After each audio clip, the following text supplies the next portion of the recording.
በስመ አብ ወወልድ ወመንፈስ ቅዱስ አሃዱ አምላክ።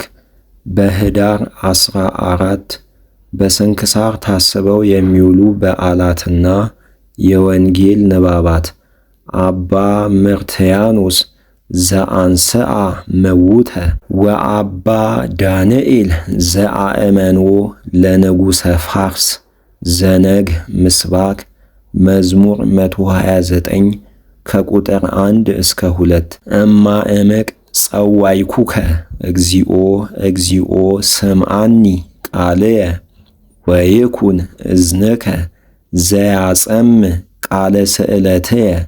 የቅዱስ ዮሐንስ ወንጌል ምዕራፍ 4 ከቁጥር 47 እስከ ፍጻሜ ያለው ኃይለ ቃል እንዲህ ይላል። እርሱም ጌታችን ኢየሱስ ከይሁዳ ወደ ገሊላ እንደመጣ በሰማ ጊዜ ወደ እርሱ ሄደ። ሊሞት ቀርቦ ነበርና ወርዶ ልጁን ያድንለት ዘንድ ለመነው። ጌታችን ኢየሱስም ምልክትንና ድንቅ ሥራን ካላያችሁ አታምኑም አለው። ያም የንጉሥ ወገን የሆነ ሰው አቤቱ ልጄ ሳይሞት ፈጥነህ ውረድ አለው። ጌታችን ኢየሱስም ሂድ ልጅህስ ድኗል አለው። ያም ሰው ጌታችን ኢየሱስ በነገረው ቃል አምኖ ሄደ። ሲወርድም አገልጋዮቹ ተቀበሉትና ልጅህስ ድኗል ብለው ነገሩ። የዳነባትን ሰዓቷንም ጠየቃቸው። ትናንትና በ7 ሰዓት ንዳዱ ተወው አሉት። አባቱም ጌታችን ኢየሱስ ልጅህ ድኗል ባለበት ሰዓት እንደሆነች አወቀ። እርሱም ቤተሰቦቹም ሁሉ አመኑ። ዳግመኛም ጌታችን ኢየሱስ ከይሁዳ ወደ ገሊላ መጥቶ ያደረገው ሁለተኛው ተአምር ይህ ነው። ስለ ቃሉ የቃሉ ባለቤት ልዑል እግዚአብሔር ስሙ የተመሰገነ ይሁን። የመጀመሪያው የሐዋርያው የቅዱስ ጳውሎስ መልእክት ወደ ቆሮንቶስ ሰዎች ምዕራፍ 15 ከቁጥር 12 እስከ 24 ያለው ኃይለ ቃል እንዲህ ይላል። ክርስቶስ ከሙታን ተለይቶ ተነስቷል ብለን ለሌላው የምናስተምር ከሆነ እንግዲህ ከመካከላችሁ ሙታን አይነሱም የሚሉ እንዴት ይኖራሉ? ሙታን የማይነሱ ከሆነ ክርስቶስም ከሙታን ተለይቶ አልተነሳማ። ክርስቶስም ከሙታን ካልተነሳ እንግዲያስ ትምህርታችን ከንቱ ነው፣ የእናንተም እምነታችሁ ከንቱ ነው። እኛም በእግዚአብሔር ላይ የሐሰት ምስክሮች ሆነናል። ክርስቶስን አስነሳው ብለናልና እንግዲያ ሳያስነሳው ነውን? ሙታን የማይነሱ ከሆነ ክርስቶስም ከሙታን አልተነሳማ። ክርስቶስም ከሙታን ካልተነሳ ማመናችሁ ከንቱ ነው፣ ገናም በኃጢአታችሁ አላችሁ። እንግዲያስ በክርስቶስ አምነው የሞቱ ጠፍተዋላ።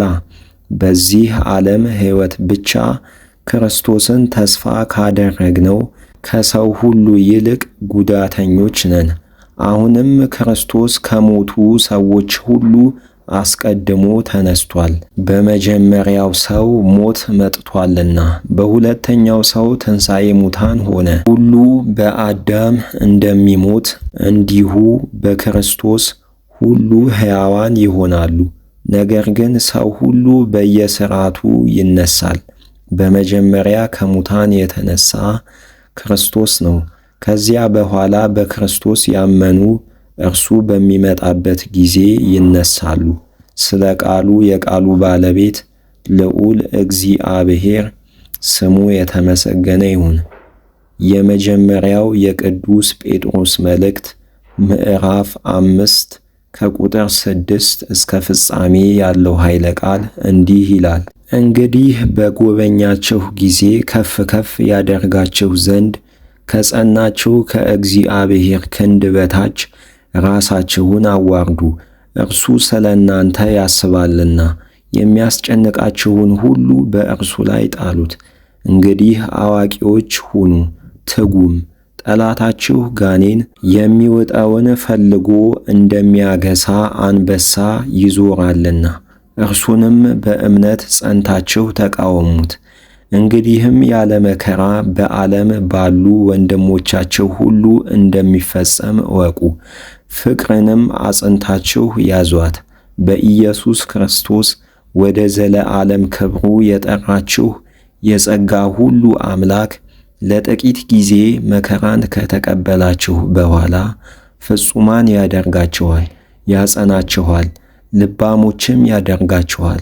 ለእርሱ ክብርና ኃይል እስከ ዘለዓለም ይሁን፣ አሜን። ከታመነው ወንድማችን ከስልዋኖስ ጋር እንደ አሰብሁ እየማለድሁ የጸናችሁባት ይህቺ በእውነት የእግዚአብሔር ጸጋ እንደሆነች እየመሰከርሁ ጥቂት ጻፍሁላችሁ።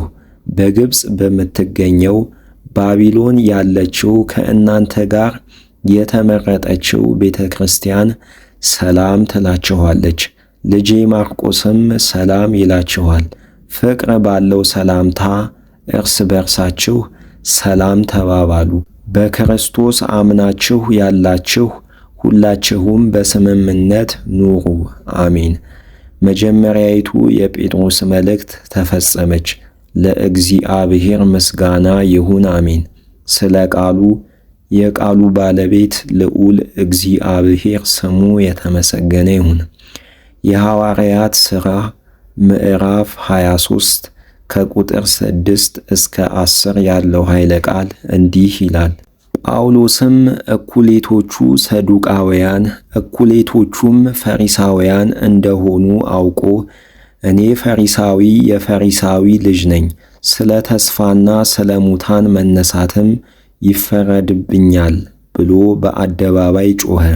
እንዲህም ባለ ጊዜ ፈሪሳውያንና ሰዱቃውያን ተጣሉ፣ ሸንጎውም ተከፈለ። ሰዱቃውያን ሙታን አይነሱም፣ መልአክም የለም፣ መንፈስም የለም ይላሉና፣ ፈሪሳውያን ግን ይህ ሁሉ እንዳለ ያምናሉ። ታላቅ ውካታም ሆነ። ከፈሪሳውያንም ወገን የሆኑ ጸሐፍት ተነስተው ይጣሉና ይከራከሩ ጀመር። በዚህ ሰው ላይ ያገኘነው ክፉ ነገር የለም፣ መንፈስ ወይም መልአክ ተናግሮት እንደሆነ እንጃ፣ ከእግዚአብሔር ጋር አንጣላ አሉ።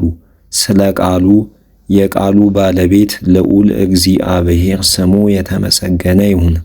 ምስባክ መዝሙር 26 ከቁጥር 10 እስከ 11 እስመ አቡየ ወእመየ ገደፉኒ ወእግዚአብሔር ተወክፈኒ መርሃኒ እግዚኦ ፍኖተከ። የቅዱስ ዮሐንስ ወንጌል ምዕራፍ 4 ከቁጥር 47 እስከ ፍጻሜ ያለው ኃይለ ቃል እንዲህ ይላል።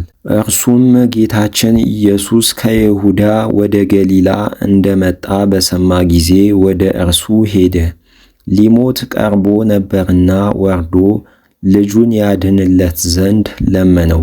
ጌታችን ኢየሱስም ምልክትንና ድንቅ ሥራን ካላያችሁ አታምኑም አለው። ያም የንጉሥ ወገን የሆነ ሰው አቤቱ ልጄ ሳይሞት ፈጥነህ ውረድ አለው።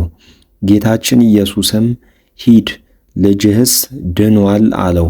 ያም ሰው ጌታችን ኢየሱስ በነገረው ቃል አምኖ ሄደ። ሲወርድም አገልጋዮቹ ተቀበሉትና ልጅህስ ድኗል ብለው ነገሩት። የዳነባትን ሰዓቷንም ጠየቃቸው። ትናንትና በ7 ሰዓት ንዳዱ ተወው አሉት። አባቱም ጌታችን ኢየሱስ ልጅህ ድኗል ባለበት ሰዓት እንደሆነች አወቀ። እርሱም ቤተሰቦቹም ሁሉ አመኑ። ዳግመኛም ጌታችን ኢየሱስ ከይሁዳ ወደ ገሊላ መጥቶ ያደረገው ሁለተኛው ተአምር ይህ ነው። ስለ ቃሉ የቃሉ ባለቤት ልዑል እግዚአብሔር ስሙ የተመሰገነ ይሁን።